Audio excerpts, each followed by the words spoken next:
Wah, iya lah. Start.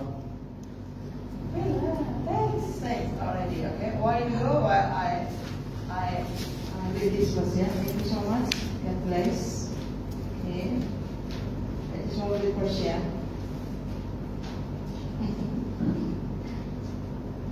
Okay. Tapi before this, karena welcome to Bible Celebration Church. This is I already feel part of. Yeah. So membaca still like this lagi. Okay. Okay. Jadi firman pelajaran itu dibaca saja dan dipelajari, direnungkan. Lalu kita terus membimbing kita, memberikan kita pemahaman dan kemudian kita praktekkan, aplikasikan. Jadi yang penting membaca, mendengar itu untuk membangun inner man kita. Oke, saya sudah isi satu ini ya, Pak Gun, sampai halaman yang berisi sampai halaman 7 ya. Jadi semuanya harus diisi. Kita bacakan. Sejak semula, oke. Pelajaran 1, jalan masuk ke dalam kerajaan Allah pendahuluan. Sejak semula Allah mempunyai rencana untuk menyatakan kerajaannya di atas muka bumi melalui manusia.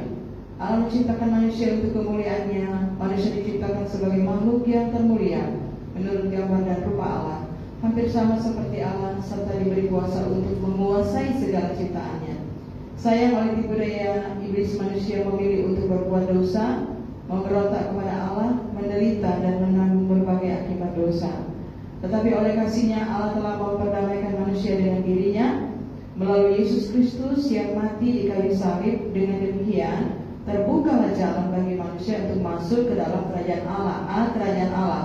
Kerajaan Allah sering juga disebut sebagai kerajaan surga, kerajaan terang atau kerajaan Tuhan Yesus Kristus. Dalam kerajaan ini Allah sendiri yang menjadi raja. Sifat dan kepribadian Allah tercermin dalam kerajaannya. Nomor 1, Tuhan akan menjadi raja atas seluruh bumi. Pada waktu itu Tuhan adalah satu-satunya dan namanya satu-satunya. Zakaria 14 ayat 9. Yang kedua, kerajaan Allah itu terjadi di bumi seperti di surga. Matius 6 ayatnya yang ke-10. Yang ketiga, sebab kerajaan Allah bukan soal makanan dan minuman, tetapi soal kebenaran, damai sejahtera, dan saya sukacita oleh Roh Kudus. Roma 14 ayatnya yang ke-17. Yang keempat, Tuhan Yesus menyatakan kepada kita untuk mencari dahulu kerajaan Allah dan kebenarannya.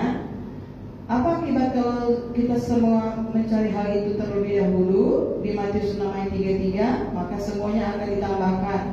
Yang pertama yang ditambahkan adalah berkat rohani, yaitu kebenaran, 1, damai sejahtera, sukacita.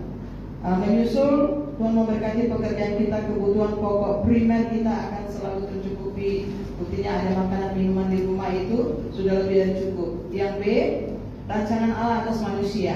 1, Yesaya 43 ayat 7, Allah menciptakan manusia untuk kemuliaannya. Yang kedua, Kejadian 1 ayat 26 sampai 27, Allah menciptakan manusia menurut gambar dan rupa Allah. Dan Allah telah membuat manusia itu hampir sama seperti Allah. Berarti kita ini sudah diciptakan hampir sama seperti Allah. Yang ketiga, Mazmur 8 ayat 7, Allah memberi manusia berkuasa atas segala buatan tangannya, dan Tuhan memberikan manusia kuasa atas segala ciptaannya. Dan kemudian yang C, pemberontakan iblis. Yesaya 28 ayat 11 sampai 15 dan Yesaya 14 ayat 12. Nomor 1, iblis semula adalah salah satu malaikat utama di surga. Yesaya 28 ayat 11 sampai 15 yang bernama Raja Tirus, Lucifer, bintang timur atau putra fajar. Yang kedua, iblis tidak setuju pada rancangan Allah atas manusia dalam pemberontakannya kepada Tuhan. Ia berkata bahwa ia hendak, di kitab Yesaya 14 ayat 13 sampai 14, ia berkata di dalam hatinya, A, dia hendak naik ke langit. Yang ke B, dia hendak mendirikan tahtanya mengatasi bintang-bintang Allah. Bintang itu adalah malaikat. Yang C, dia katakan dia hendak duduk di atas bukit pertemuan jauh di sebelah utara. Dia hendak menjadi pos. Yang D, dia hendak mengatasi ketinggian awan-awan. Dia hendak yang tertinggi, posisi yang tertinggi. Yang E, dia hendak menyamai Big Boss Tuhan Yesus Kristus, dia hendak menyamai yang maha tinggi. Itulah yang ada di dalam hati iblis, makanya dia dilemparkan. Yang ketiga, Wahyu 12 ayat 7 sampai 9 dan Yehezkiel 28 ayat 16 sampai 17, Yesaya 14 ayat 12. Yang ketiga, timbullah peperangan di surga, Mikael dan malaikat-malaikatnya berperang melawan naga yang dibantu oleh malaikat-malaikatnya. Iblis dan malaikat-malaikatnya mengalami kekalahan, mereka dilemparkan ke bumi. Yang kedua, manusia jatuh ke dalam dosa. 1. Kejadian pasalnya yang ketiga, iblis menipu dan menggoda Adam dan Hawa sehingga mereka jatuh ke dalam dosa. Yang kedua, akibatnya semua orang telah berdosa di Roma 5 ayat 12. Yang ketiga, bagaimana keadaan setiap orang menurut firman Tuhan, menurut Alkitab, menurut Bible. Roma 3 ayat 13 sampai 18. Yang pertama, A. Roma 3 ayat 10, tidak ada yang benar, satu manusia pun tidak ada yang benar. Yang B, Roma 3 ayat 11, tidak ada satu manusia pun yang berakal budi, ini Bible katakan. Yang C, Roma 3 ayat 12, semua orang telah menyeleweng, semua orang tidak berguna, tidak ada yang berbuat baik. Yang keempat, sesungguhnya sejak kapankah manusia sudah dalam keadaan berdosa? Mazmur 51 ayat 7, sejak dalam kandungan. Yang kelima, Roma 3 ayat 23 menyimpulkan bahwa semua orang telah berdosa dan telah kehilangan kemuliaan Allah. Yang keenam, apakah yang memisahkan manusia dengan Allah? Di Yesaya 59 ayat 2, dosa. Yang ketujuh, Yesaya 57 ayat 20 sampai 21. Bagaimanakah keadaan orang fasik atau orang berdosa? Tidak ada peace, tidak ada damai. Yang ke-E, akibat dosa. Dosa mengakibatkan manusia terpisah dari Allah, hidup di luar kerajaannya, dan mengalami kebinasaan kekal. Efesus 2 ayat 3. 1. Pada dasarnya setiap orang adalah orang yang dimurkai. Roma 6 ayat 23. Yang kedua, apakah upah dosa? Yaitu maut, kematian. Karena manusia berdosa hidup di luar kerajaan Allah, maka sementara hidup di dunia ia sudah berada di dalam kerajaan maut atau kerajaan gelap. Dan bila ia meninggal, ia akan berada di dalam maut atau mengalami kebinasan yang kekal, terpisah dari Allah untuk selama-lamanya. Yang ketiga, Matius 25 ayat yang ke-41, orang berdosa, iblis dan para pengikutnya akan dienyahkan ke dalam api yang kekal, neraka. Yang keempat, orang berdosa akan mendapat bagian di dalam lautan yang menyala-nyala oleh api dan belerang. Inilah kematian yang kedua. Ini Wahyu 21 ayat yang ke-8. Kematian yang pertama adalah kematian secara jasmani. Yang pertama secara rohani, baru kedua kematian secara jasmani. Artinya terpisah dari Allah untuk selama-lamanya, manusia dibuang ke dalam neraka. F. Kesia-siaan usaha manusia. Would you like Lord this a little bit please? Dosa telah membawa berbagai sengsara dan penderitaan pada manusia. Secara sadar maupun tidak, manusia tidak henti-hentinya berusaha untuk keluar dari dosa dan sengsara ini. Mereka berpikir bahwa dengan usaha mereka sendiri, misalnya dengan berbuat baik serta mematuhi peraturan-peraturan agama, mereka dapat menyelamatkan diri dan luput dari hukuman dosa. Namun sebenarnya semua usaha manusia itu sia-sia saja. Nomor 1, Yesaya 64 ayat yang ke-6. Sebenarnya kesalahan manusia itu seperti kain kotor. Yang kedua, Matius 15 ayat 8-9. Apakah ibadah orang yang hatinya jauh dari Allah ada manfaatnya? Nah, ini bagus ya. Yang kedua, apakah ibadah dari orang yang hatinya jauh dari Allah ada manfaatnya? Tidak ada. Tidak ada gunanya orang itu beribadah kalau hatinya jauh dari Allah. Matius 15 ayat 8-9. Yang ketiga, bisakah kekayaan bahkan harta seluruh dunia memberikan keselamatan? Matius 16 ayat yang ke-26, tidak.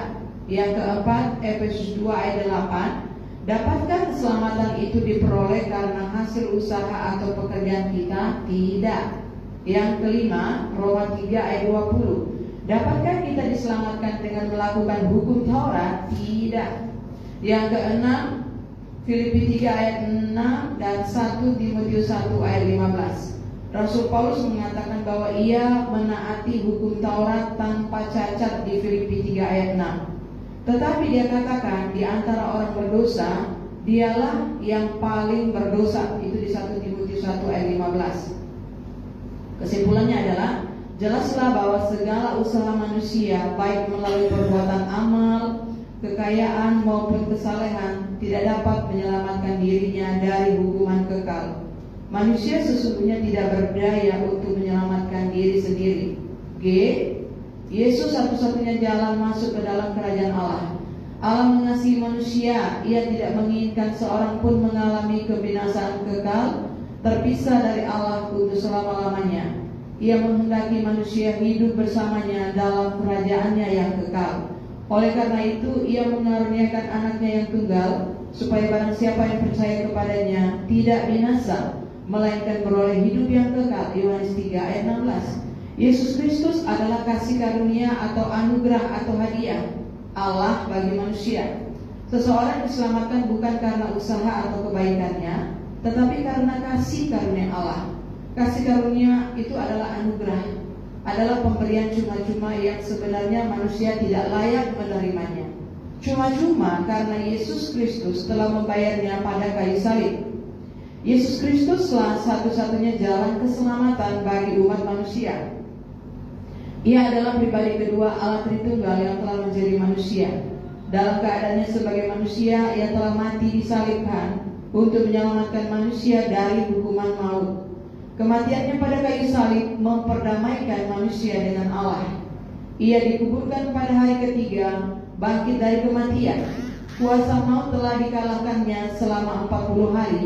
Ia berulang-ulang menampakkan diri kepada banyak orang.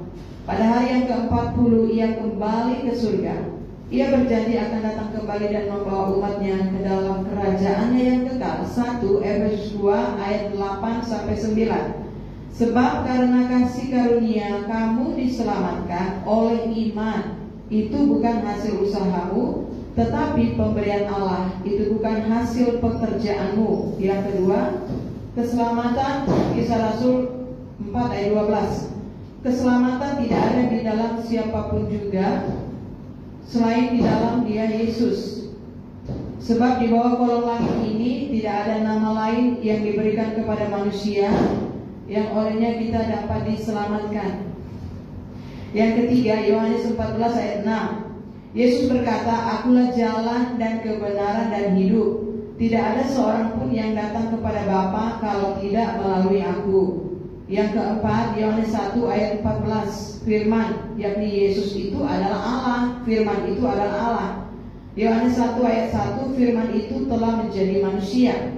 Yang kelima, 1 Yohanes 4 ayat 2, Yesus Kristus telah datang sebagai manusia. Yang keenam, Filipi 2 ayat 7-8, Kristus menjadi sama dengan manusia di dalam keadaan sebagai manusia. Ia telah merendahkan dirinya dan taat sampai mati, bahkan sampai mati di kayu salib.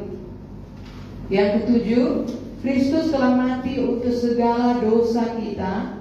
Ia yang benar untuk orang-orang yang tidak benar, supaya ia membawa kita kepada Allah. Itu 1 Petrus 3 ayatnya yang ke-18. Yang ke-8, 1 Petrus 2 ayat yang ke-24. Ia sendiri telah memikul dosa kita di dalam tubuhnya di kayu salib, supaya kita yang telah mati terhadap dosa, kita hidup untuk kebenaran. 1 Petrus 2 ayat 24. Yang ke-9, 1 Korintus 15 ayat 3-4. Kristus telah mati karena dosa-dosa kita sesuai dengan kitab suci, bahwa ia telah dikuburkan dan bahwa ia telah dibangkitkan pada hari yang ketiga sesuai kitab suci. Yang ke-10, Roma 5 ayat 10. Ketika kita masih seteru diperdamaikan dengan Allah oleh kematian anaknya. Kita yang sekarang telah diperdamaikan pasti akan diselamatkan oleh hidupnya. Yang ke-11, kepada rasul-rasulnya ia menunjukkan dirinya setelah penderitaannya selesai, dan dengan banyak tanda ia membuktikan bahwa ia hidup. Sebab selama 40 hari ia berulang-ulang menampakkan diri kepada mereka, dan ia memberitakan tentang kerajaan Allah. Kisah Rasul 1 ayat 3. Yang ke-12, ia telah menampakkan diri kepada Kefas dan kemudian kepada ke-12 muridnya. Setelah itu ia menampakkan diri kepada lebih dari 500 saudara sekaligus.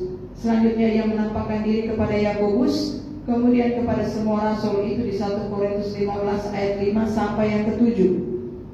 Nomor yang ke-13, pada hari yang ke-40 ia kembali ke surga. Apa yang ia janjikan di Yohanes 14 ayat 3, ia akan kembali dan membawa kita ke tempatnya kerajaan Allah. Jelaslah bahwa Tuhan Yesus mati di kayu salib agar kita dapat masuk ke dalam kerajaan Allah, diselamatkan dari hukuman maut dan memiliki hidup yang kekal. Agar kita dapat memiliki anugerah Allah yang amat berharga ini, kita perlu meresponinya. Respon terhadap Tuhan 1. Yohanes 3 ayat 3 sampai 5. Kepada Nikodemus, seorang Farisi dan pemimpin agama Yahudi, Tuhan Yesus berkata bahwa sesungguhnya jika seorang tidak dilahirkan kembali, ia tidak dapat melihat kerajaan Allah. Dan sesungguhnya jika seorang tidak dilahirkan dari air dan roh, ia tidak dapat masuk ke dalam kerajaan Allah. Yang kedua, Kisah Rasul 2 ayat 38. Rasul Petrus berkata-kata kepada orang-orang Yahudi yang meresponi khotbahnya bahwa mereka harus bertobat dan masing-masing memberi diri mereka dibaptis dalam nama Yesus untuk pengampunan dosa mereka. Yang ketiga, Tuhan Yesus berkata bahwa siapa yang percaya dan dibaptis akan diselamatkan. Markus 16 ayat 16. Agar kita masuk dalam kerajaan Allah, kita harus dilahirkan kembali dulu. Kita harus bertobat dan percaya Yesus, menerima Tuhan Yesus. Dan sebagai tanda bahwa kita telah bertobat dan menerimanya, genete anothen, artinya dilahirkan kembali. Yohanes 3 ayat 3 sampai 5. Dialatropalimnelas, artinya oleh pembasuhan atau pelepasan atau penebusan. Titus 3 ayat 5. Kata anakainosis, artinya pembaharuan oleh Roh Kudus. Pertobatan dan iman adalah bagian atau pekerjaan manusia. Pertobatan dan iman adalah bagian atau pekerjaan manusia. Sedangkan kelahiran kembali adalah bagian atau pekerjaan Allah melalui Roh Kudus di dalam hati manusia. Ringkasan 1. Kerajaan Allah adalah soal kebenaran 1. Damai sejahtera 2. Dan sukacita oleh Roh Kudus. Allah mau menyatakan kerajaannya di bumi melalui manusia. Manusia diciptakan itu untuk kemuliaannya. Manusia diciptakan hampir sama seperti Allah untuk menguasai seluruh ciptaan Allah. Yang kedua, iblis semula adalah salah satu malaikat utama di surga. Namanya semula adalah Lucifer atau bintang timur. Ia tidak setuju pada rancangan Allah atas manusia. Ia bersama malaikat-malaikatnya memberontak melawan Allah. Mereka dilemparkan ke bumi. Yang ketiga, iblis menipu dan menggoda manusia pertama hingga jatuh ke dalam dosa. Akibatnya semua orang berdosa dan terpisah dari Allah. Akhir kehidupan manusia adalah maut atau kebinasaan kekal, terpisah dari Allah untuk selama-lamanya. Yang keempat, usaha apapun yang dilakukan manusia tidak akan dapat menyelamatkan. Yang kelima, manusia itu diselamatkan hanya oleh kasih karunia atau anugerah dari Allah. Yang keenam, Yesus satu-satunya jalan masuk ke dalam kerajaan Allah. Yang ketujuh, agar kita masuk ke dalam kerajaan Allah, kita perlu meresponi anugerah Allah. Kita harus bertobat dan percaya menerima Tuhan Yesus. Dan sebagai tanda bahwa kita telah bertobat dan percaya atau menerima Tuhan Yesus, kita perlu memberi diri dibaptis dalam namanya. Renungan atau penerapan. 1. Sudahkah Anda memiliki damai, kebenaran, dan sukacita yang sejati dalam hidup Anda? Kalau dia katakan sudah, padahal dia belum percaya terima Yesus, belum lahir baru, itu palsu ya. Itu damai sejahtera yang palsu. Kalau yang asli itu dari Roh Kudus, mengalami zaman Roh Kudus, zaman kasih Bapa. Yang kedua, jadi kalau mereka jawabannya belum, maka mereka kan perlu melakukan yang sudah kita baca tadi, yang sudah kita dengar tadi, yaitu langkah-langkahnya. Yang kedua, adakah orang berdosa yang berbuat kebaikan? Yang ketiga, menurut Anda, apakah orang berdosa yang berbuat kebaikan dapat masuk surga? Tentu tidak dapat. Yang keempat, menurut Anda, apakah neraka itu betul-betul ada atau cuma dongeng? Yang kelima, dapatkah kita diselamatkan dari hukuman maut dengan memeluk suatu agama atau melakukan kebaikan? Tidak dapat. Yang keenam, menurut Anda, dapatkah orang selamat dan masuk surga walaupun ia tidak percaya kepada Tuhan Yesus? Tidak dapat. Yang ketujuh, menurut Anda, apakah Tuhan Yesus satu-satunya atau salah satu jalan keselamatan? Satu-satunya. Yang kedelapan, sudahkah Anda dilahirkan kembali? 1. Sudahkah Anda bertobat? 2. Dan menerima Tuhan Yesus? Ayat hafalan Efesus 2 ayat 8 ini adalah pelajaran 1 di modul 1. Selesai. Oke. Yes, mari kita angkat pujian. Yesus, kau kebenaran.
Yesus kau kebenaran yang menyelamatkanku.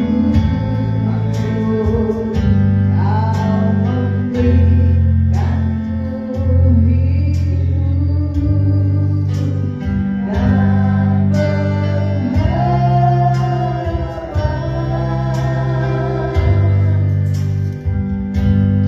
Ku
kasih Bapa.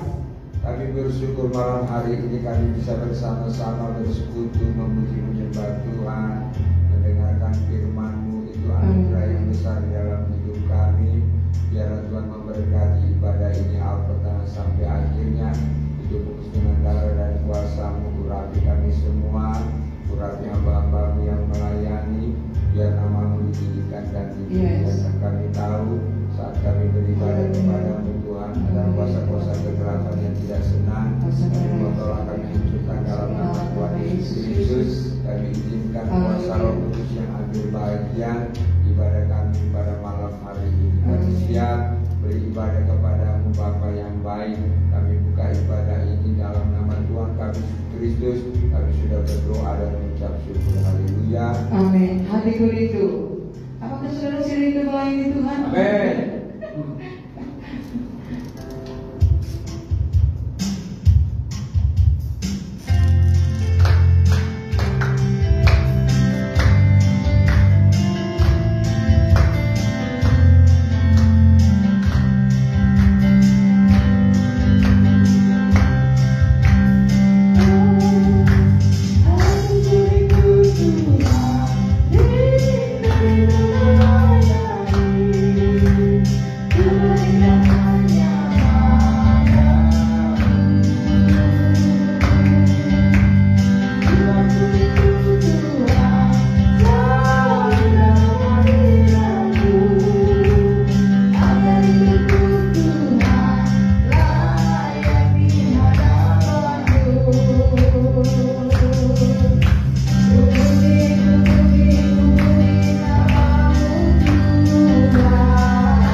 Membaca dan mengaplikasikannya.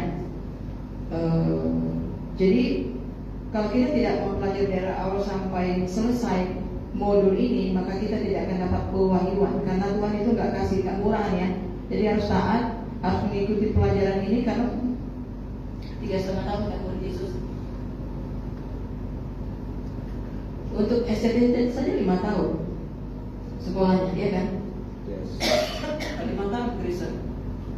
S1, S2 2 tahun. Itu kan untuk sekolah ya, sekolah ya. Jadi harus belajar ya supaya. Jadi ketika kita baca ini dan kita di rumah buka Alkitabnya baca. Jadi bukan baca begini aja, tapi kita buka Alkitabnya, kita baca, baru itu kita kasih makan rohani kita. Iman kita kuat. Karena kita nggak bisa nipu Roh Kudus, nggak bisa nipu Firman, nggak bisa nipu Bible, nggak bisa nipu diri kita, hati kita, dan nggak bisa nipu orang. Kita jadi pelaku Firman. Makanya tadi kamu udah baca, dia belum isi, dia nggak boleh sharing, dia nggak boleh sampaikan, ya gitu. Jadi harus jujur ya. Jadi kalau memang dia belum baca, dia nggak usah sharing, dia dengar saja di kelompok komsel kita tadi. Karena ada satu ibu, dia di ibu dia udah baca dan udah sharing. Mungkin dia pun baca itu karena memang waktu di komsel itu. Yang paling penting dia baca sendiri di rumah.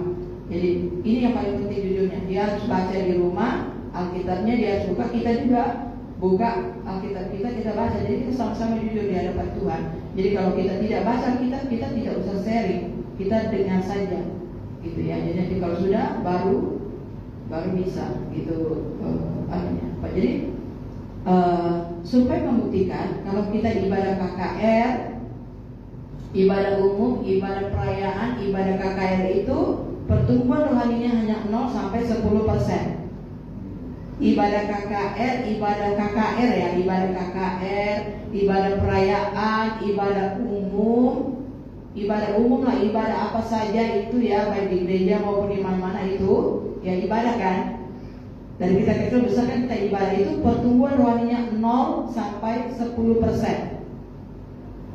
Oke. Tapi kalau pemuritan kayak gini kan, kita pemuritan itu pertumbuhan rohaninya kalau kita tekuni itu pertumbuhan rohaninya 50% lebih. Jauh ya bedanya ya. Yang ibadah perayaan, ibadah KKR, ibadah minggu, ibadah umum, ibadah rumah-rumah gitu ya. Itu hanya 0 sampai 10%. You remember ya Krista ya? Tapi kalau ibadah pemuritan itu kelompok seperti ini, pemuritan kan itu pertumbuhan rohaninya 0 sampai 50%.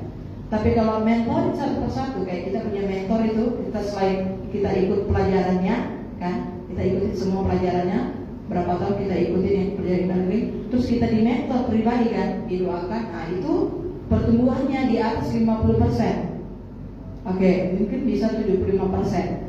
Sisanya itu kita tambah sendiri, kita belajar lagi sendiri, kita gali lagi sendiri, jadi sampai 100%. Itu baru dapat pewahyuan untuk kita dapat, dan roh itu, power itu, Roh Kudus sama kuasa firman itu yang akan mempower kita bisa melakukannya. Jadi itu ya, itu makanya pentingnya ibadah pemuritan. Jadi kalau dia ibadah saja tidak mau, mungkin dia ibadah pemuritan. Sudah jelas kalau kita belum lahir baru, kita ini lautan api. Kenapa masih belum mau? Berarti ya tidak mau selamat, tidak mau selamatkan. Ya, jadi ya kalian kakak dan abang harus tahu ini ya, harus tahu ini ya. Jadi syaratnya jadi jemaat itu apa ya? Ini ikutin dulu, ikutin ini dan lakukan syaratnya jemaat. Syaratnya jadi member itu apa ya? Ini pelajari, lakukan. Syaratnya saya jadi anak Tuhan Yesus, anggota tubuh Kristus di kerajaan ini, baca, lakukan. Gitu ya. Syaratnya saya mau melayani Tuhan ya ini, lakukan. Jadi ini saja fokusnya di firman. Ya gitu. Jadi semuanya berfokus pada firman untuk kita dimurnikan oleh Tuhan. Oke, sekarang udah. Kan kita sudah bahas ya. Sekarang yang mana lagi?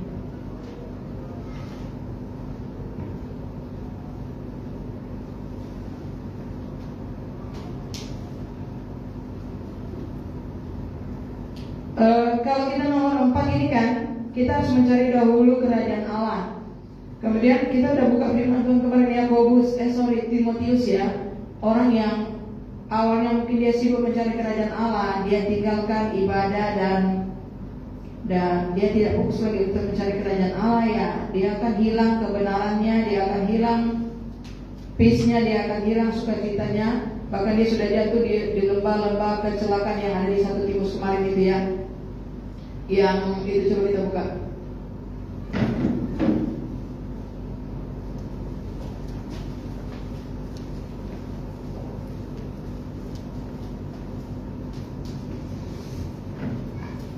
Ya, karena kan ini kan tadi kita masih bahas untuk mencari kerajaan Allah kan. Ya, ternyata udah dibuka ya, kasihan ya orang-orang yang sudah sibuk mencari hal-hal yang panggilnya, ya mereka sudah masuk ke dalam lubang yang mencelakakan dirinya sendiri.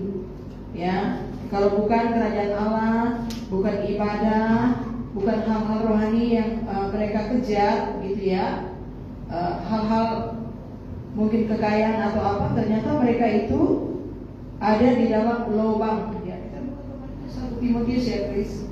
Ya kan? Ya, itu sangat kasihan ya.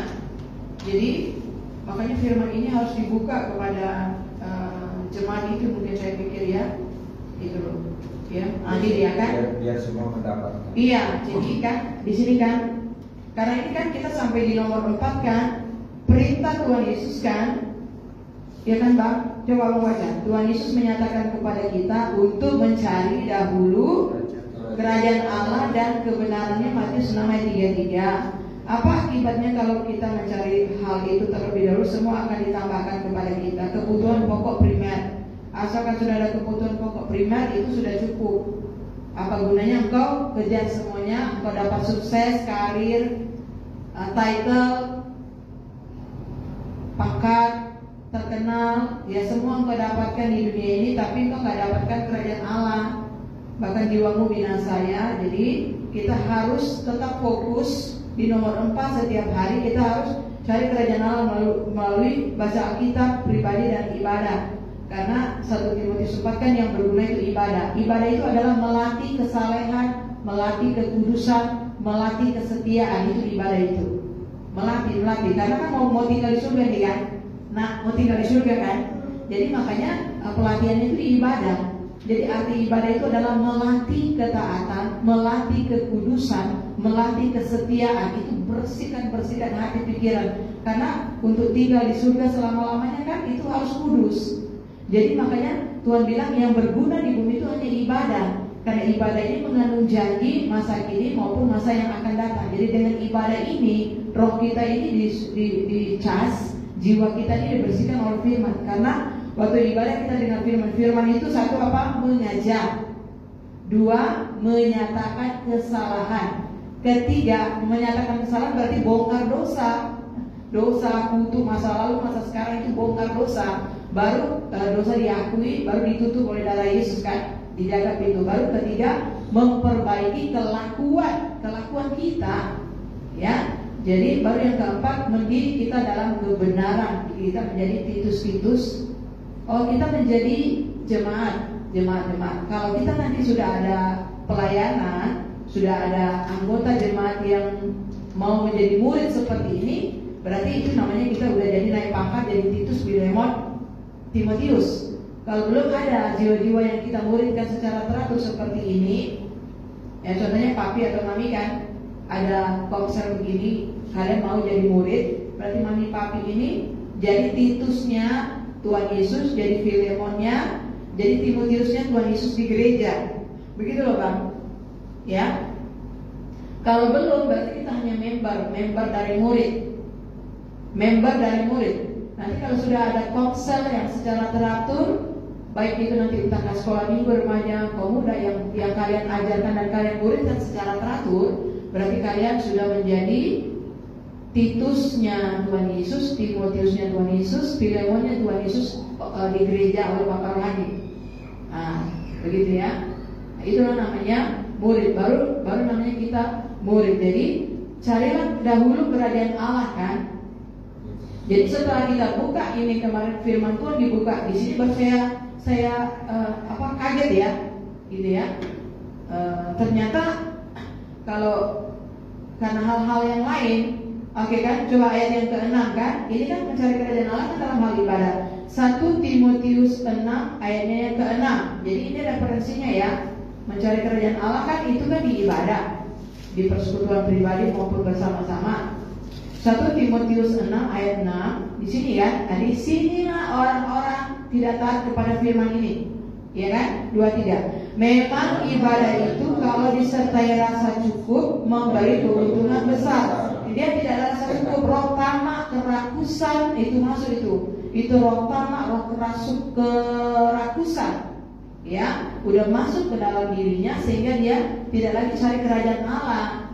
Padahal sudah ada makan, minum. Atau dulu kan kita nggak punya apa-apa, kita kerja Tuhan. Masa dulu nggak punya apa-apa, untuk ongkos ke gereja saja kita jual telur, kita bisa cari kerajaan Allah. Masa kita udah ada kendaraan, sudah ada uang, sudah ada Grab, online, ojek yang begitu mudahnya, kita kok nggak mau cari kerajaan Allah? Kita ada di mana?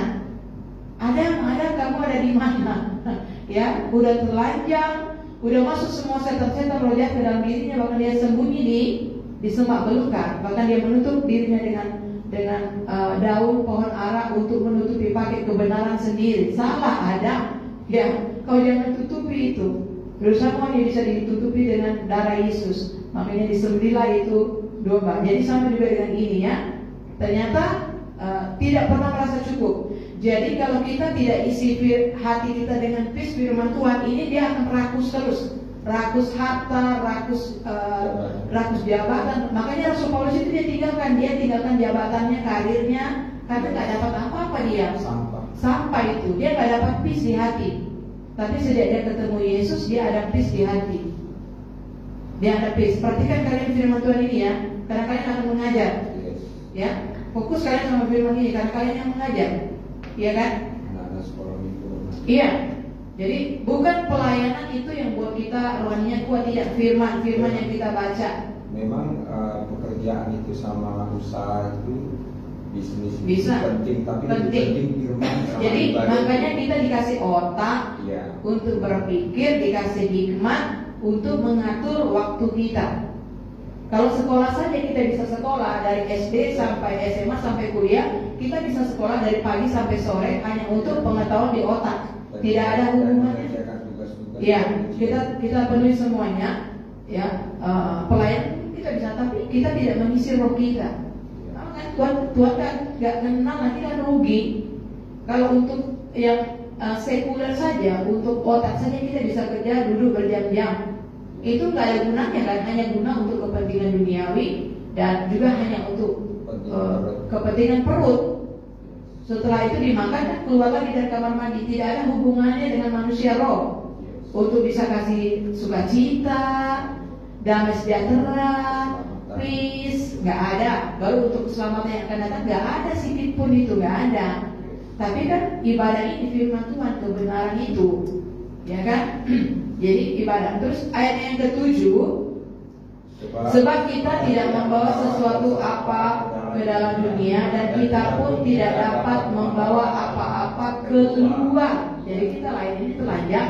Kalau sudah dikasih berkat makan minum, itu untuk ibadah, untuk mempersiapkan hidup yang akan datang. Tiba-tiba nafas dicabut kan udah mempersiapkan diri. Tahu diri lah ini. Iya, kita ke dunia ini nggak bawa. Iya, kita harus tahu diri karena semuanya itu Tuhan punya. Kolose 1 ayat 16, Tuhan Yesus yang punya. Dari semua ini saya ada baju tubuh saya ini Tuhan Yesus punya. Tuhan Yesus lah yang dimuliakan, nggak boleh yang lain-lain. Nggak ada yang bisa dipamerkan. Semua Tuhan punya karena tanpa Yesus manusia itu hanya debu tanah. Perhatikan ya, tanpa Yesus manusia hanya debu tanah. Kalau tidak mengalami kelahiran baru sekalipun seorang pendeta, hanya debu tanah, tidak terdaftar. Jadi kita terus cinta Tuhan sampai mengalami Tuhan dan terus mau mengalami Tuhan. Ya, jadi ini, oke? Jadi materi pemuridan ini kita harus cari referensinya, karena ini kan hal yang baik, hal yang udah kita lakukan, ya kan? Ternyata ini baru ayatnya yang ke-8, ini dia 23. Asal ada makanan dan pakaian cukuplah. Asal ada makanan dan pakaian cukuplah. Udah terlalu banyak baju itu, tuh apa baju itu? Apalagi yang lain-lain, ya. Ya kan? Karena semua gak dibawa mati. Boleh kaya asalkan kekayaan itu seperti Daud kasih 1 gudang emas kepada rumah Tuhan.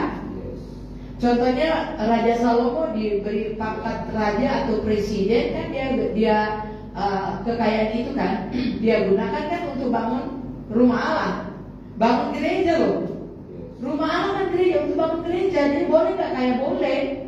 Sampai sekaya Salomo boleh, asalkan kekayaannya itu untuk membangun rumah Tuhan, baik Allah, gereja, dan gunakan harta itu untuk membangun baik suci kita, jiwa kita, ibadah rohani. Bila perlu, kalau banyak setan-setan yang mau pelepasan pergi ke LA sana, itu 200 juta ongkos.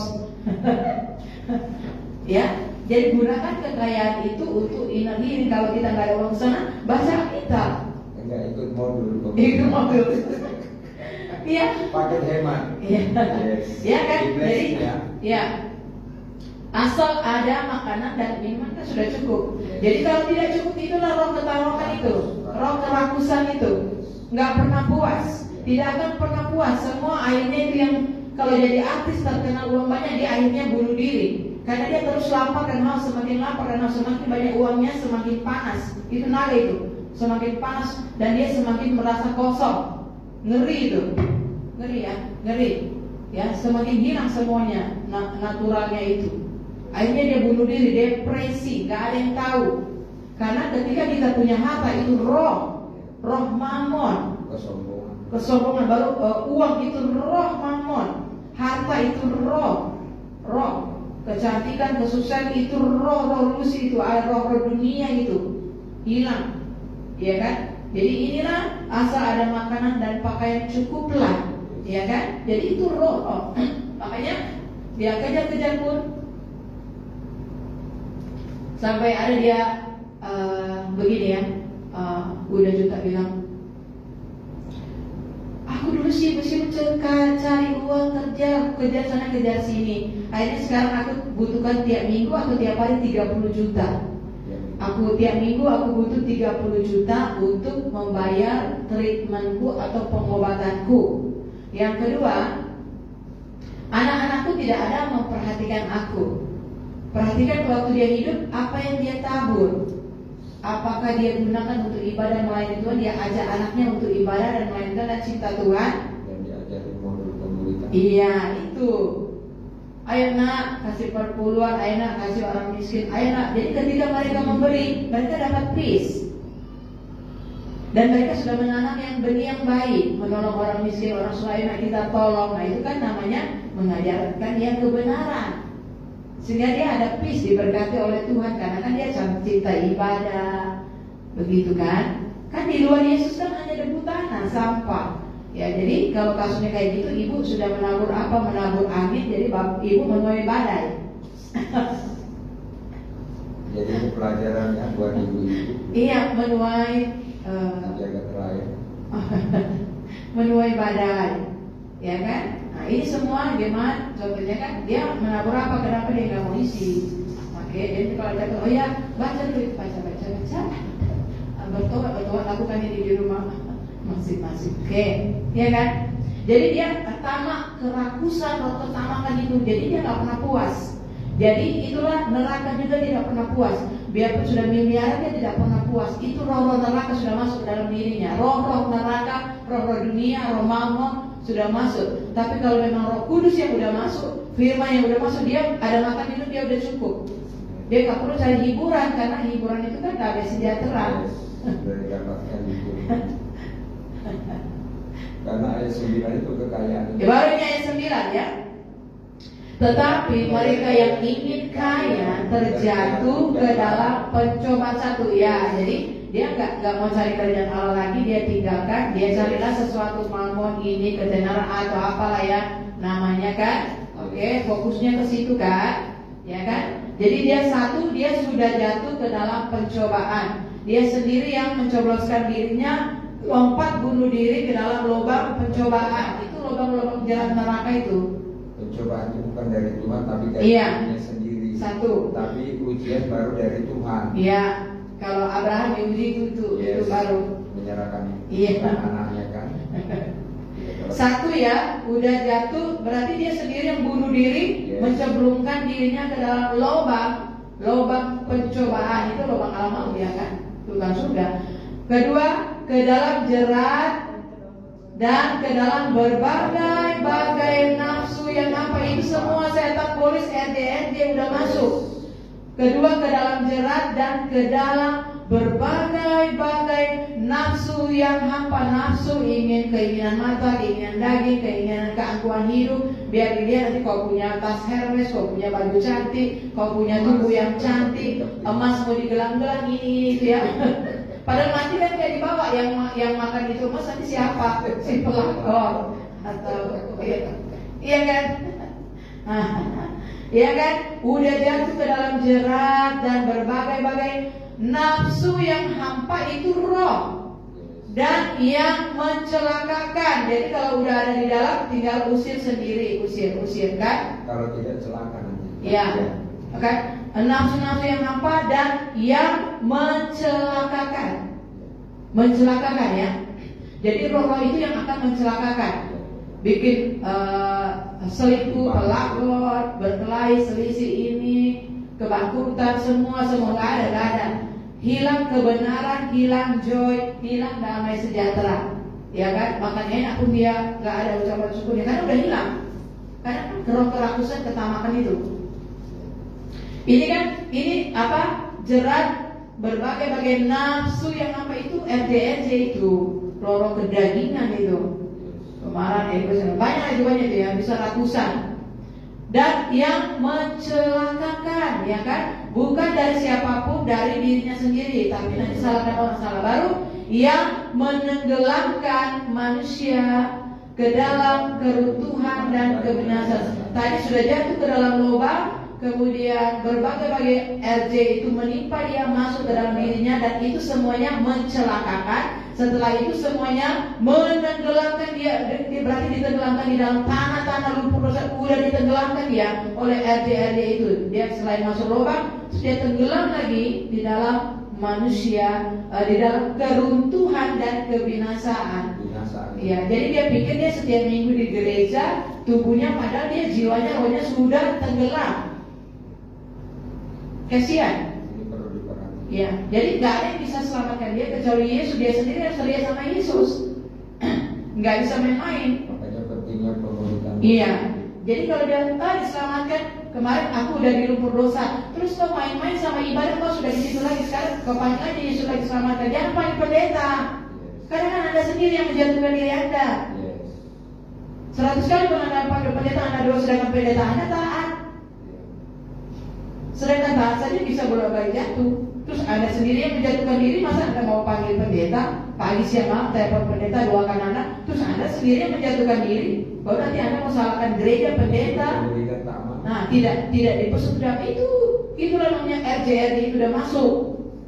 Iya kan? Karena dia nggak fokus lagi cari ibadah, cari kerajaan Allah. Dia nggak mendapatkan itu.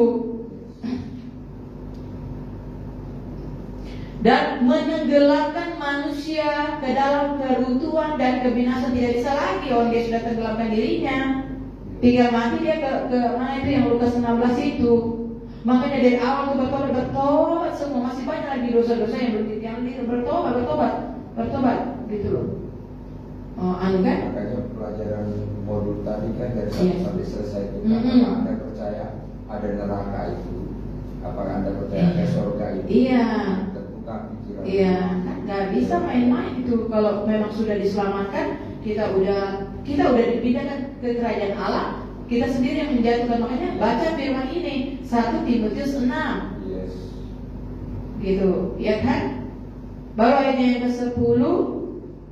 Karena akar segala kejahatan ialah cinta uang, sebab oleh memburu uanglah beberapa orang telah menyimpang dari iman, menyiksa dirinya dengan berbagai-bagai duka. Jadi dia sendiri yang menyiksa dirinya dengan berbagai-bagai duka. Dia telah menyimpang dari iman, mati lautan api. Jadi turutilah seluruh perintah Allah, ya kan? Nah, ini ayat yang ke-14, 23.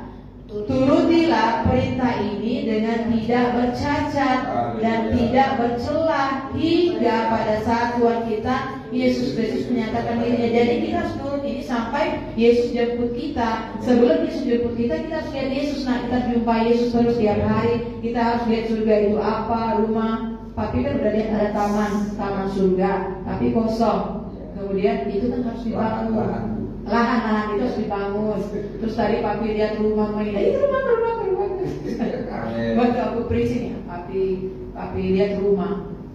Jadi rumah kita itu udah terbangun dulu di alam surga, baru nanti orangnya dia pasti akan jadi kayak ini. Tetap setia supaya rumah. Jadi rumah itu sudah terbangun di alam roh. Jadilah kehendakmu di bumi seperti di surga. Udah ada rumah kita beralih waris kerajaan surga. Cuma kita harus bayar harga. Turutilah perintah ini dengan tidak bercacat. Jadi ibadah itu gak boleh lalai, gak boleh cacat. Ikut komunitas gak boleh cacat. Melakukan firman gak boleh cacat. Hati ini celah itu jangan malas. Iya. Kamis, Minggu, Sabtu. Hati ini harus Minggu malam bersih. kayak gini. Ya, kalian sendiri harus renon, bersihkan itu keinginan daging ya. Latih keterikatan ini itu ya. Jadi sekarang fokusnya sama Yesus. Ya. Jadi jangan yang lain-lain gitu loh. Nanti Tuhan akan tuntun. Ikutin Om Hani. Dulu Om Hani waktu tamat SMA disuruh sekolah kita, dia he doesn't born, and then dia tidurkan Mbak Krisa, and then dadanya sakit ya. Pokoknya sakit lah dadanya. Akhirnya bagaimana ini ya? Akhirnya dalam keadaan sakit-sakit pergi ke sekolah Alkitab, dan memang sudah dinasarkan papi. Dia pergi ke sekolah Alkitab, Ada cita-citanya mau ingin sekolah penerbangan. Ya, jadi kita menurut kehendak Tuhan. Nah, apa kehendak Tuhan? Akhirnya dia pergi sekolah Alkitab, tamat sampai hari ini kan dia hidup kan, dia sehat kan. Itu namanya nurut. Sekalipun sakit ditolong Tuhan. Nurut kan. Baru kemarin juga pernah di tengah perjalanan anti-eser cerita hampir mati juga. Ternyata anti-eser berdua, kita nggak tahu ya. Mungkin kita tahu yang anti-eser cerita kan, gitu ya, anti-eser berdua dan dia pun juga hidup. Jadi kemarin itu papi yang sakit itu, yang dia udah mau pulang, asalnya dia udah pulang loh nak. Ya, papi bilang, ya. Terus papi berdoa minta sama Tuhan, give me time, mercy so that my children still has day. Jadi berdoa itu untuk anak-anak. Jadi supaya Jeremy masih bisa punya papi. Jadi kalian harus hargai loh. Yang semua apa yang papi bilang, apa yang papi perintahkan, gitu loh. Karena kan papi udah pulang ke surga. Jadi karena papi minta belas kasihan Tuhan supaya kasihan Jeremy masih butuh papi, karena papi juga punya papanya sampai papanya tua kan. Iya. Jadi mami juga punya papi sampai tua, sampai 70 lebih kan. Nah gitu ya. Jadi mungkin perlu perhatikan ya anak-anak. Iya, jadi mungkin papi juga mau kan anaknya jangan sedih. Jadi kita harus hargai waktu dan kesempatan ini tidak akan terulang lagi. Begitu ya, begitu ya, supaya kita menghargai kemurahan Tuhan yang masih kasih kesempatan papi hidup. Terus doakan papimu dan bantu dia, support dia, ya di dalam doa, di dalam pelayanan gitu, iya kan? Hal kecil dan besar. Iya gitu. Jadi justru Tuhan senang kan. Jadi ini dia ya turuti. Jadi kalau kita mau diselamatkan, penguasa satu-satunya, raja di atas segala raja, Tuhan di atas segala Tuhan, jadilah seperti Timotius ini. Jadi seperti Timotius, dia taat total Timotius ini. Dia ditegur, diperbaiki, dimentor, selalu dinasihati, bahkan makan minumnya juga diperhatikan. Kamu harus makan ini, minum ini, semuanya diperhatikan oleh Bapak rohaninya Rasul Paulus. Begitu ya. Bagaimana cara dia melayani, semuanya diserba diajar, diatur. Jadi makanya namanya ada di Alkitab. Mau namamu tetap ada ya di buku kehidupan, lakukanlah seperti ini. Oke, next itu ya. Jadi nanti itu dibukakan lagi ya, silakan. Apalagi nomor berapa yang kita catat?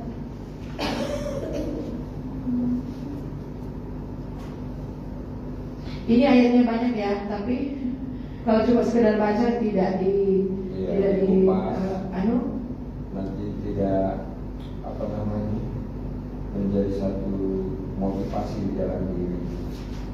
Tadi ada yang bagus sekali ya, dan tentang dapatkah diselamatkan ya. Dapatkah kita diselamatkan dengan melakukan hukum Taurat? Tidak dapat. Dapatkah keselamatan itu diperoleh dengan hasil usaha atau pekerjaan kita? Tidak dapat. Rasul Paulus mengatakan bahwa ia menaati. Iya. Ya, Filipi 3 itu ayat 6 ya. Iya. Tetapi di antara orang berdosa dialah yang 1 Timotius itu ayat 15. Di antara orang berdosa dialah yang paling berdosa. Jadi kita ini kan diselamatkan oleh kasih karunia tanpa bayar apapun. Kita sudah selamat, ditebus oleh darah Yesus. Dan setelah ditebus oleh darah Yesus kan harus ada usaha yang kita kerjakan untuk membangun iman kita. Pertobatan dan iman itu dari kita. Kalau yang Roh Kudus itu kan dia melahirkan. Permulaan itu harus dari Yesus dulu. Iya. Iya. Jadi banyak orang dia pikir kan itu diselamatkan karena kasih karunia. Itu kan kata Rasul Paulus. Aku diselamatkan kan bukan karena perbuatan baik, kasih karunia. Ini kan yang ngajar si Rasul Paulus. Si Rasul Paulus itu setelah ketemu Yesus, apakah dia nganggur? Kita lihat aja dia loh yang ngajarin dia yang khotbah. Justru dia berkorban mati-matian, dia membangun 13 gereja, 13 jemaat, dia mentor, dia muridkan, berjuang dengan roh maut, apa semua harta hidupnya seluruh dia persembahkan. Kan dia yang mengajar kasih karunia. Kita mau ikut gereja mana, pendeta mana yang mengajarkan hanya karena kasih karunia kita diselamatkan, bukan hasil usaha. Itu kan bukan khotbah pendeta. Ini khotbahnya Rasul Paulus. Bukan khotbah gereja yang mega, bukan khotbah dari pendeta yang terkenal. Itu bukan. Ini khotbah Rasul Paulus. Karena kasih karunia bukan hasil usaha atau pekerjaan kita, tapi karena kasih karunia. Jadi kita nggak boleh bangga apapun. Kalau kita udah selamat sama diberi karunia itu nggak boleh bangga apapun. Itu bukan pekerjaan kita, pekerjaan Roh Kudus keselamatan. Kalau pekerjaan kita taat. Jadi kita lihat Rasul Paulus itu kan apakah dia mau, dia bekerja keras. Karena itu panggilannya. Tapi dipakai semua melayani. Iya itu kan dia kerja keras semuanya kan. Nah itu kita teladani si Paulus itu. Dan kita teladani apa yang dilakukan oleh anak-anak rohaninya. Dan dia juga membicarakan tentang bagaimana dia belum bertobat dengan sudah bertobat. Iya. Kalau yang belum bertobat kan dibilang semuanya itu sampah. Sampah. Tapi setelah dia bertobat bertemu Yesus itu luar biasa. Iya. Jadi kita ini sampah tidak berguna tanpa Yesus. Jadi mau apa dibanggakan? Semua harta-harta itu orang kita lahir telanjang, nggak punya apa-apa. Terus bangga, sibuk cari bisnis, dia kaya padahal dia sudah ditanam di jerat itu. Kebinasaan, mencelakakan, dan imannya sudah rusak. Apa yang mau dibanggakan? Nggak ada. Jadi yang bisa kita banggakan di dalam hidup ini adalah kasih karunia Tuhan. Salib Yesus yang udah bayar dosa kita dipindahkan dari maut kepada karunia. Itu salib. Betapa tersiksanya Tuhan Yesus di kayu salib. Di balik salib itulah kemuliaan. Jadi yang bisa kita banggakan hanya Yesus dan salib, nggak ada yang lain. Kalau kita banggakan kita bisa khotbah melayani itu sesat. Kalau kita bangga kita dulu nggak punya apa-apa, sekarang pelayanan kita diberkati, itu sesat. Kata Rasul Paulus, semuanya tidak ada yang bisa dibanggakan selain salib Yesus, pengorbanan Yesus. Jadi yang dibanggakan oleh Rasul Paulus itu adalah Yesus, salib Yesus, pengorbanan Yesus. Jadi itulah kebanggaan kita. Jadi yang kita banggakan, kita ceritakan kepada dunia orang lain adalah salib Yesus. Karena salib itulah, melalui salib itulah pengorbanan Yesus, kita boleh kembali ke surga. Hanya itu, di lain itu nggak ada. Karunia apa semua dari Roh Kudus. Jadi yang kita bisa banggakan adalah Yesus, salibnya dan kemuliaannya, kasih karunia Tuhan Yesus. Jadi itu aja yang kita beritakan, salib Yesus, firman-Nya. Yes. Yang penting kerajaan Allah ialah soal kebenaran. Okay, now your time reserve, set. Ya, ini kita sudah ya. Sekarang yang B, silakan reserve. Buka ya, nggak boleh saya sebelum buka. Yesaya 43 ayat 7. Yuk baca.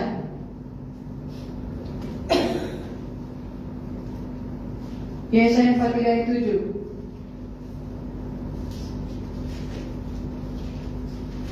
Ini kan kita hanya kasih contoh aja ya, supaya di rumah kita belajar. Jadi kalau kita nggak belajar di rumah, nggak baca, nggak isi, kita nggak boleh sharing. Nanti kita memuridkan apa orang kita sendiri, nggak memuridkan diri kita, nggak boleh. Ya, silakan baca. Yesaya 43. Semua orang yang disebutkan dengan namaku, yang kuciptakan untuk kemuliaan, yang kubentuk dan yang juga kujadikan. Oke, cara belajar firman di rumah ya. Oke, ini kan Yesaya 43. Kita harus baca, kita hanya satu perikop ini, setelah itu kita tutup ya. Beginilah cara belajar firman Tuhan di rumah. Ini kan ditulis di modul Yesaya 43 ayat 7. Tapi kita harus baca satu perikop ini baru kita dapat. Oke, Allah adalah satu-satunya penebus, kita baca. Tetapi sekarang beginilah firman Tuhan, yang menciptakan engkau hai Yakub, yang membentuk engkau hai Israel. Jangan takut, sebab aku telah menebus engkau. Aku telah memanggil engkau dengan namamu. Engkau ini kepunyaanku. Apabila engkau menyeberang melalui air, aku akan menyertai engkau. Atau melalui sungai-sungai, engkau tidak akan dihanyutkan. Apabila engkau berjalan melalui api, engkau tidak akan dihanguskan. Dan nyala api tidak akan membakar engkau. Sebab akulah Tuhan Allahmu yang Maha Kudus, Allah Israel, Juru Selamatmu. Aku menebus engkau dengan Mesir dan memberikan Ethiopia dan Seba sebagai gantimu. Oleh karena engkau berharga di mataku dan mulia, dan aku ini mengasihi engkau, maka aku memberikan manusia Yesus sebagai gantimu dan bangsa-bangsa sebagai ganti nyawamu.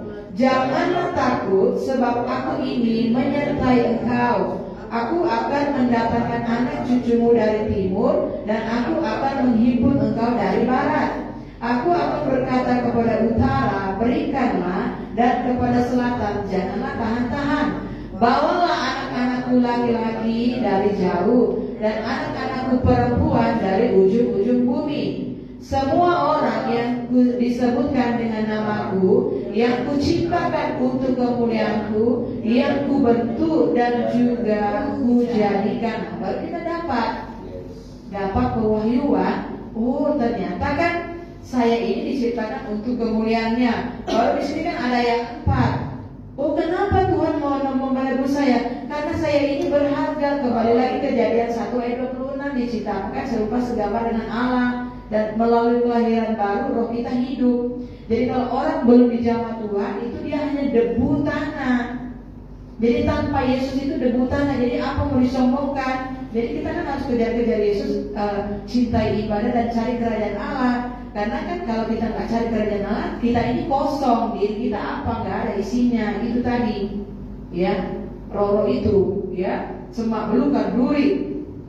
Nah, jadi makanya kita terbiasa baca firman ini kan kita mengkhotbah diri kita sendiri. Jadi apa yang mau kita ajarkan kepada jemaat, anggota komsel kita, petata-petetek lagi di mimbar, kita nggak pernah ajar diri kita nggak pernah khotbah diri kita, nggak bisa. Kita dulu jadi murid firman ini. Bagus ya, ini Yesaya 43 ayat 4. Oleh karena engkau berharga di mataku dan mulia, dan aku ini mengasihi engkau, maka aku memberikan manusia sebagai. Jadi kita ini ditebus karena kita berharga. Jadi kalau kita udah ditebus, kita harus hargai penebusan. Jangan kita jatuhkan lagi kita di lumpur dosa. Oke, saya ada dengar kesaksian begini ya, di ayat ini ya. Jadi kalau kita dengar khotbah itu, kita harus simpan di hati. Itu nggak bisa lupa. Ini ibu ini kan dia pengkhotbah. Kemudian dia dari keluarga yang kaya. Kemudian dia sekolah di luar negeri jadi master MBA. Kemudian ada masalah di dalam keluarganya tentang harta warisan. Jadi mungkin tidak adil atau terjadi pertengkaran atau selisih paham, sehingga simpanlah sesuatu di hatinya, ya kan? Kemudian ini dia menjadi hamba Tuhan gitu. Jadi kemudian dia dapat sakit, perutnya besar, nggak bisa buang angin. Jadi dia berobat ke Singapura, kemudian nggak bisa sembuh. Kemudian waktu hamba Tuhan layani dia harus berdamai. Makanya kan kita nggak boleh doakan orang, harus dia sendirian yang berdoa. Nah, jadi dia ada sesuatu Roh Kudus sikapkan ya. Jadi dia harus berdamai, mengampuni saudara-saudara kandungnya. Nah gitu. Berarti kan mungkin di hatinya baik tapi terluka. Jadi dia harus mengampuni. Setelah mengampuni, baru dia dengar ayat ini dibacakan oleh hamba Tuhan. Itulah firman itu berkuasa, ya kan? Oleh karena engkau berharga di mataku dan mulia, dan aku ini mengasihi kau. Jadi dia dengar ternyata Tuhan itu mengasihi aku. Jadi dia tidak pernah baca ayat ini. Kalau kita merasa tidak berharga, berarti kita ini menghina. Makanya kita baca, jadi waktu kita baca ini ternyata aku ini berharga. Jadi firman itu menguatkan kita sendiri. Kita nggak bisa minta cari hiburan, kekuatan dari firman aja. Langsung dia merasa dipulihkan, dan waktu dia mengampuni dan melalui ayat ini dia bisa buang angin. Dan dia sembuh. Setelah sembuh dia sekolah Alkitab. Sekarang dia jadi hamba Tuhan. Jadi dia ingat, dia sampaikan ayat emas ini. Inilah terjadi dalam hidupnya. Jadi kalau udah sembuh, itu harus total menyerahkan diri melayani Tuhan. Atau udah di zaman Tuhan itu kita harus total melayani Tuhan. Tidak boleh lagi melayani dunia ini, sibuk cari sana sini, enggak. Yang kedua, dia punya bisnis. Bisnisnya, jadi bisnis itu kita harus hati-hati, harus bisnis yang sesuai firman. Kalau bisnis jual rokok, jual ini, jual itu yang melanggar firman, dia kena kutu. Iya, kena kutu rumah tangganya. Jual tua kena. Iya, kena. Iya, kena. Harus bisnis yang sesuai firman. Akhirnya suaminya main pelakor, masuklah itu kutu. Jadi akhirnya harus bisnis, contohnya sewa-sewakan rumah itu kan. Nah gitu, atau jualan online, jual apa, itu bisnis, harus bisnis yang halal. Itu ya. Jangan membuat orang jadi terjerumus ya. Iya, ya harus bisnis yang halal. Bisnis yang halal. Bagaimana ada orang Korea dia cuma jual kue mochi, dia bisa bangun gereja karena jadi stand di sepanjang jalan jadi banyak. Kan dia hak ciptanya dia tuh. Akhirnya dia dapat kekayaan itu, dia bangun gereja. Dia memang punya hati gini, aku mau kasih kepada Yesus, aku nggak punya uang. Dia cinta Tuhan, jadi dia mau kasih hartanya untuk Yesus, tapi dia nggak punya harta. Jadi Tuhan kasih ide, dia bikin kue mochi dia. Jadi itulah cerita kue mochi terkenal di Korea. Akhirnya kue mochi ini jadi terkenal, laku jadi semua stand ada. Kan dia ciptanya dia. Jadi dia dapat royaltinya atau keuntungan dan kekayaan, dia kasih untuk bangun gereja. Mantap. Kayaknya misalnya punya talenta. Iya. Bisa. Itulah Tuhan yang punya lagi-lagi ini. Karena kan hatinya kan untuk gereja, bukan untuk diri sendiri. Dan juga makanan itu tidak membahayakan tubuh. Iya, itu bisnis halal. Yes. Apapun bisa kalau kita. Jadi kan dia dapat upahnya, dia bangun gereja kan, berarti rumahnya ya sebesar apalah di surga. Udah bangun gereja. Kan dari Tuhan untuk Tuhan. Amin. Jadi, oke, sekarang Abang dapat apa ini? Yesaya 43 ayat 7. Ya. Dari ayat ini, tubuh kita ini harus dijaga dengan baik-baik, jangan dirusakkan. Oke. That you say, diciptakan untuk kemuliaan Tuhan. Jadi apapun yang ada harus Tuhan Yesus yang dimuliakan. Kenapa penyanyi tenar kaya raya, cantik tampan, kenapa dia dipuja-puja orang? Kenapa dia akhirnya bunuh diri? Ayo. Ini ada hubungannya dengan ayat ini. Karena yang dimuliakan bukan Tuhan. Yes. Karena orang memuja dia, memuliakan dia, mengidolakan dia, sehingga dalam hatinya dia tersiksa. Ngerti ya? Dia nggak tahu batinnya itu sedang disiksa oleh roh Lucy. Dia nggak sadar. Jadi kita ini diciptakan untuk kemuliaan Tuhan. Jadi kita nyanyi untuk kemuliaan Tuhan, yang dipuji harus Tuhan. Kita melayani kayak tarian itu Kak Angel, bagus ya, untuk kemuliaan Tuhan. Karena di surga itu kan ada tarian, pujian, untuk menyembah, menghormati, melayani Tuhan itu dengan pujian, musik sama tarian untuk Tuhan. Jadi ini untuk Tuhan, kami nyanyi untuk memuliakan Engkau ya. Bahagia. Saya main musik untuk bahagia. Saya nyanyi untuk kemuliaan itu bahagia. Jadi kenapa dia kaya? Waktu dia jadi artis bintang film, karena semua orang memuja dia. Kenapa hamba Tuhan ini ya, khotbah sana sini dicaci maki oleh orang, dihina, dihianati, kenapa dia bahagia? Karena dia kan memuliakan Tuhan.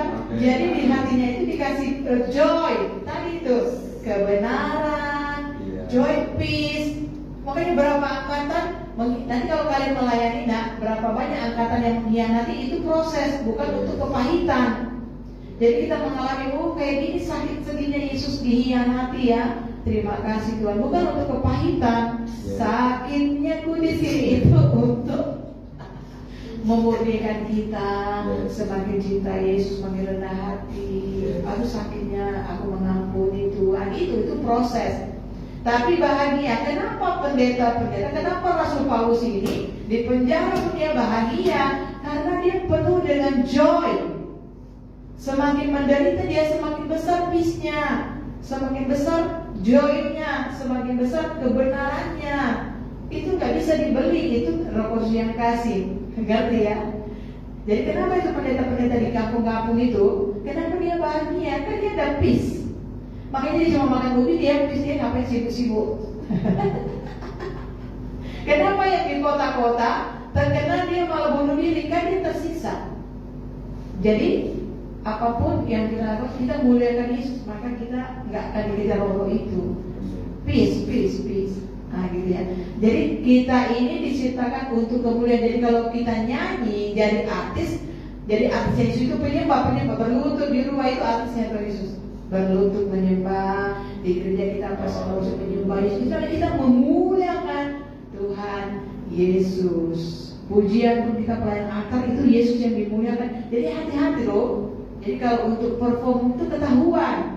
Jadi harus murni. Tidak semua tarian kita Kak Angel, permainan musik kita, nyanyian kita itu bisa tembus, gak bisa. Kecuali dia murni. Kalau yang murni itu dia langsung tembus ke tahta Allah. Tidak semua pujian yang kita naikkan waktu kita jadi singer WL itu dia bisa naik. Kecuali dengan benar hati yang suci, pure dan benar-benar mencintai Tuhan. Dan menjiwai kata lagi. Menjiwai itu, sangat mencintai, menghormati Tuhan di situ, itu baru tembus. Jadi mungkin ribuan kali kita nyanyi, nari, nggak semuanya tembus. Ya, aku udah baca itu, nggak semua. Karena tata itu nggak bisa dibohongi. Jadi kita nggak tahu berapa yang tembus, berapa yang kita nggak tahu. Iya, dan suka tahu, iya kan? Bisa di-spill ya? Iya, nggak bisa. Makanya harus benar-benar lagu itu memuliakan Tuhan dan dia menyentuh hati sorga nggak itu? Iya. Harus begitu. Iya, untuk ada roh. Iya, untuk kemuliaan Tuhan. Jadi kita Tuhan berapa yang terima? Nanti kita lihat. Tak pernah. Ya kan? Jadi kan, jadi maksudnya dalam segala hal kita muliakan. Kita cuci piring, gak ada niat kita untuk Tuhan. Itu kan dapat, itu tembus. Ngepel kita baku Tuhan, aku ngepel untuk itu dapat, itu upah. Bukan dimarah-marah dikerjain. Iya, itu dapat upahnya.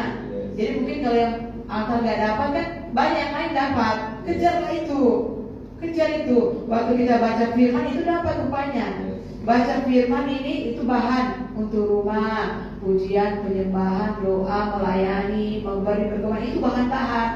Asalkan dengan hati yang tulus suci. Jadi melayani apapun, nyapu pun dengan tulus suci murni gitu. Jadi makanya paling hati-hati itu yang perform di depan-depan altar itu.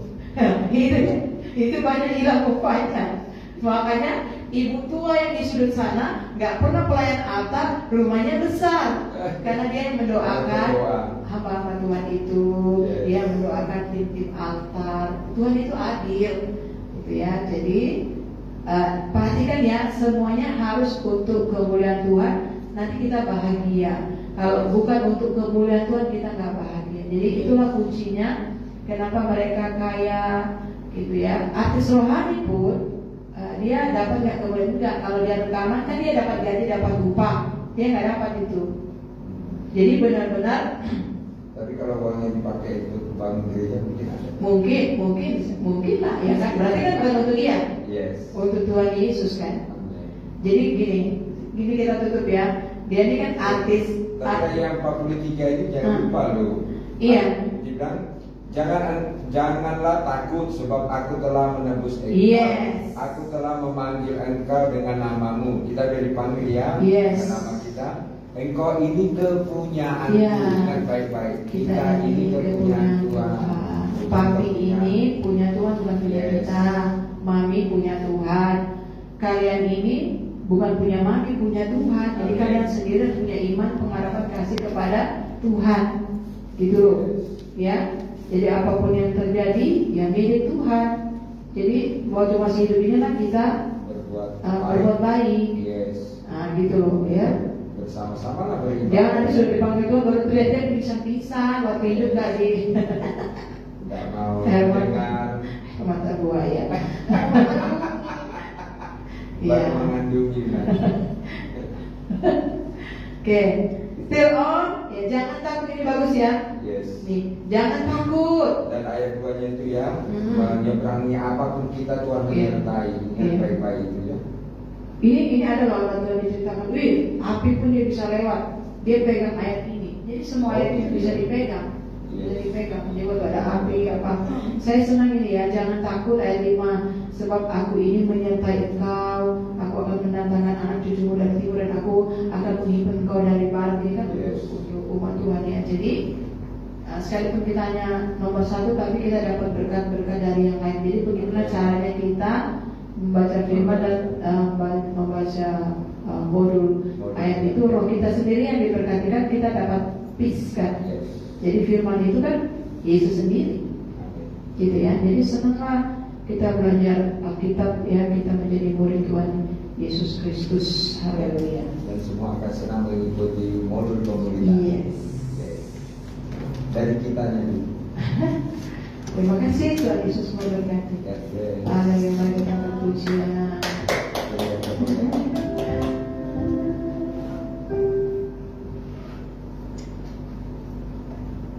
Mulia sembah Raja mulia bagi Yesus, puji hormat dan kuasa.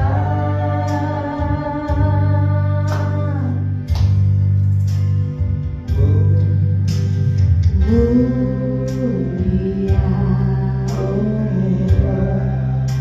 anugerah Anda dari surga datang untuk selamanya.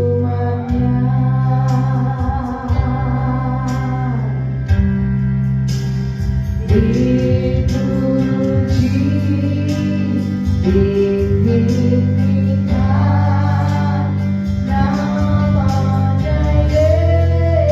Yesus. Hormatlah, muliakanlah Yesus saja.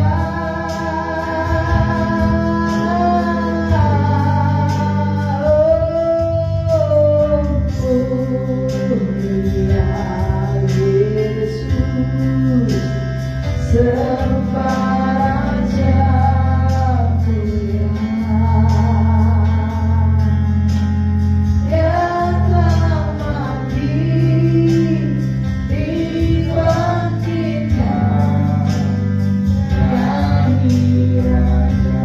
Oke, sebelum kita menerima doa berkat dari hambanya, jadi cara memimpin konser ini kita harus berdoa sapa dulu apa kebutuhan kita naikkan doa dan kita berdoa untuk keselamatan setiap orang, keluarga kita, orang yang kita kasih, supaya semuanya diselamatkan dan memperoleh pengetahuan kebenaran akan Allah seperti yang kita dapatkan malam hari ini.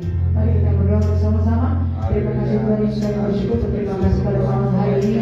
Kami bersyukur buat kasih Tuhan masa kehidupan dan pengajaran firman Tuhan pemuritan yang Tuhan berikan kepada kami dan ibadah-Mu ini. Kami bersyukur, terima kasih buat kesempatan kami untuk belajar bersama-sama. Kami menaikkan permohonan dan doa untuk kami. Kami berdoa untuk keluarga kami, anggota keluarga kami, Angel, terus Jeremy, kami Papi, Oma, Ivon, Anti Vera, Anti Ivon, Om Hani, Anti Esther, and Jonathan, Papi Debbie Kezia, Samuel Buto, Abang Boru yang ada, Bang Valen yang ada, kemudian keluarga-keluarga Papi yang ada, keluarga besar Papi yang ada di kampung, seluruh jemaat Blessing Church dan keluarganya, teman-teman Facebook kami yang ada di Blessing Church, online maupun onsite, siapapun mereka, teman-teman kami Tuhan memberkati, tetangga kami kiri kanan muka belakang, bahkan haters kami juga Tuhan, kami memberkati mereka dengan berkat keselamatan yang daripada Tuhan. Seluruh hamba-hamba Tuhan, apostol, prophet, teacher, preacher, pastor, misionaris, believer, semuanya Tuhan memberkati pelayanan mereka di gereja-gerejamu yang ada Tuhan. Semuanya diselamatkan memberi pengetahuan kebenaran yang ada Tuhan Yesus Kristus, hamba-hambamu yang sudah melayani di tempat ini, tamu-tamu hamba Tuhan, bahkan teman-teman kami dari berbagai negara yang pernah melayani di tempat ini, khususnya yang dari Korea, tim-tim yang pernah datang melayani dan menabur berkat firman Tuhan dan berkat-berkat yang lain, gembala-gembala pendeta-pendeta itu dan tim-timnya Tuhan Yesus memberkati dengan keselamatan dan pengetahuan akan kebenaran yang ada, yang sudah pernah mensponsori pelayanan pekerjaan Tuhan selama kami ada di sini maupun di sekolah. Tuhan Yesus memberkati dengan keselamatan agar mereka memperoleh iman. Kami juga berdoa untuk keluarga besar dari Mami yang ada di Manado atau di Masjid dari Pami, Dugolo, semuanya yang sakit Tuhan Yesus sembuhkan, semua kami yang sakit Tuhan Yesus sembuhkan, yang terikat Tuhan lepaskan, yang bimbang Tuhan teguhkan, yang ada di penjara Tuhan lepaskan dalam nama Yesus. Mari kita berdoa untuk udah yang sakit ya, dalam nama Yesus. Kami memohon belas kasihan Tuhan untuk udah 5 juta yang sudah diponis, sudah menyebar penyakitnya Tuhan. Kami memohon belas kasihan Tuhan. Kami mohon kiranya Bapa berbelas kasihan kepada hamba-Mu dan anak-anaknya Tuhan, menjaga istrinya dan anak-anaknya agar mereka kembali saling mengasihi dan mengampuni, karena Engkau yang berkuasa atas nafas setiap manusia di bumi. Sayang Engkau yang memberikan nafas kepada semua manusia di bumi Tuhan Yesus.